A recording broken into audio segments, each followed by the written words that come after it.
और आइए अब रुक करते हैं। आज का दिन महत्वपूर्ण है क्योंकि लोकसभा में स्पीकर किसका आज होगा इसका फैसला। 18वीं लोकसभा के पहले सत्र का दूसरा दिन आज, और आज भी जो नए चुनकर आए सांसद हैं उन्हें शपथ दिलाए जाने का सिलसिला जारी रहेगा। लेकिन आज का दिन खास होने वाला है। आज ही नए स्पीकर के लिए नामांकन भरा जाएगा और वहीं आज 10 साल बाद सदन को नेता प्रतिपक्ष मिल सकता है। तो अब सवाल ये कि किसे चुना जाएगा नेता प्रतिपक्ष और कौन होगा लोकसभा का स्पीकर।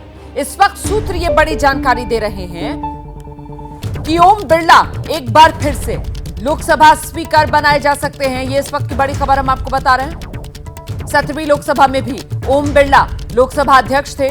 एक बार फिर ओम बिरला पर ही बीजेपी भरोसा जताएगी, एनडीए में उनके नाम पर मोहर लगेगी और कोशिश ये है कि आम सहमति ओम बिरला के नाम पर बनाई जाए। लोकसभा स्पीकर और डिप्टी स्पीकर पद के लिए सहमति बनाने की कोशिशें जारी हैं। सरकार की तरफ से रक्षा मंत्री राजनाथ सिंह हैं, संसदीय कार्य मंत्री किरण रिजिजू हैं, जिन्हें जिम्मेदारी दी गई है कि विपक्ष को भी एक साथ लाया जाए, सहमति बनाई जाए। नाम सत्ता पक्ष की तरफ से ओम बिरला का बताया जा रहा है, आगे बढ़ाया गया है। ओम बिरला फिर से स्पीकर बनाए जा सकते हैं। सत्ता पक्ष की तरफ से ओम बिरला का नाम आगे कर दिया गया है।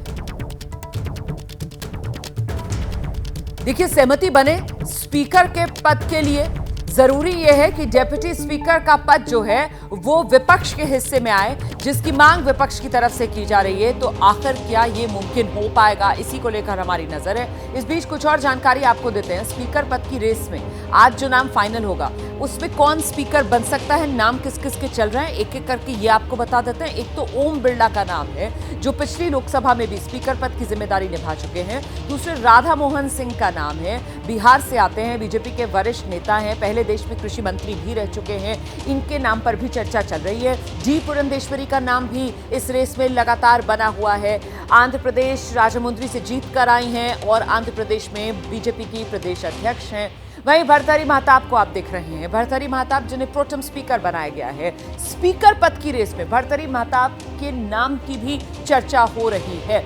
लेकिन चाहे डी पुरंदेश्वरी हो जो पहले कांग्रेस में थी और उसके बाद 2014 चुनाव से पहले बीजेपी में आई, या फिर भर्तृहरि महताब हो जो पहले बीजेडी में थे और अभी इस बार 2024 चुनाव से पहले बीजेपी में आए, तो ये दोनों एक तरीके से अन्य पार्टियों से आए हुए हैं। वहीं ओम बिरला और राधा मोहन सिंह, इनके फेवर में ये बात ज्यादा जाती हुई नजर आती है कि दोनों बीजेपी के अपने पुराने नेता हैं। और ऐसे में सबसे बड़ा सवाल यही कि आज ये सस्पेंस खत्म हो जाएगा, कौन बनेगा स्पीकर। हमारे साथ हमारे सहयोगी मौजूद हैं। नीरज पांडे दिल्ली से जुड़ रहे हैं, जैनेन्द्र कुमार हमारे साथ जुड़ रहे हैं। पहले नीरज का रुख करते हैं। नीरज, विपक्ष जो है उसको भी साध लिया जाए और सहमति से स्पीकर के नाम का चुनाव हो जाए, इसकी कोशिशें की जा रही हैं। लेकिन विपक्ष को साथ लाने के लिए नाम भी तो बताना पड़ेगा ना। तो क्या बीजेपी और एनडीए ने नाम फाइनल कर लिया है? क्योंकि हम तो अभी भी यही बता रहे हैं कि स्पीकर पद की रेस में कौन कौन, वो एक नाम क्या शॉर्टलिस्ट किया गया है बीजेपी एनडीए की तरफ से अभी तक? नीरज पांडे। देखिए रोमाना, अभी तक की जो मेरी जानकारी है उसके अनुसार जो स्पीकर हैं ओम बिरला वही रेस में सबसे आगे हैं और भारतीय जनता पार्टी उन्हीं के नाम पर सहमति बनाने की कोशिश की जा रही है। 11:15 बजे फ्लोर लीडर्स की बैठक बुलाई है राजनाथ सिंह ने। ये इस समय की सबसे बड़ी खबर है। राजनाथ सिंह ने अपने ऑफिस में, पार्लियामेंट वाले ऑफिस में 11:15 बजे फ्लोर लीडर्स की एक बैठक बुलाई है जिसमें वो नाम रखेंगे और उसी समय आम लोगों की, जो सभी विपक्षी दल हैं उनकी आम सहमति बनाने की कोशिश की जाएगी। लेकिन अब तक की जो हमारी जानकारी है उसके अनुसार ओम बिरला ही सबसे बड़ा नाम है। ओम बिरला ही इस समय रेस में सबसे आगे हैं और उन्हीं को भारतीय जनता पार्टी एक बार फिर से स्पीकर पद का उम्मीदवार बनाने जा रही है। और कोशिश ये होगी कि आम सहमत से ओम बिरला को एक बार फिर से लोकसभा स्पीकर चुन लिया जाए। डिप्टी स्पीकर पद को लेकर अभी तक क्लियरिटी नहीं है। अभी तक ये नहीं पता चला है कि कौन वो होगा जो डिप्टी स्पीकर होगा।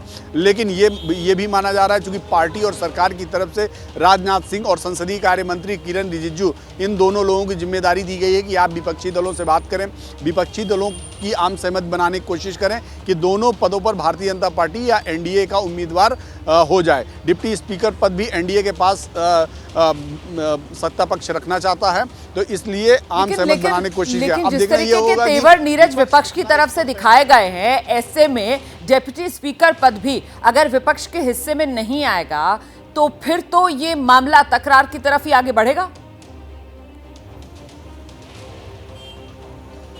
बिल्कुल, ये बिल्कुल सहमत, आप बिल्कुल सही कह रही हैं कि ये तकरार थोड़ा बढ़ेगी, लेकिन इसीलिए तो राजनाथ सिंह चूंकि पार्टी के बड़े लीडर हैं, स्टालवर्ट है, भारतीय जनता पार्टी के रक्षा मंत्री हैं, लंबे समय तक भारतीय राजनीति में रहे और पक्ष और विपक्ष दोनों राजनाथ सिंह की बड़ी इज्जत करता है। इसीलिए राजनाथ सिंह को ये जिम्मा दिया गया है कि आप विपक्ष के भी दलों के नेताओं के साथ, फ्लोर लीडर्स के साथ बात करें।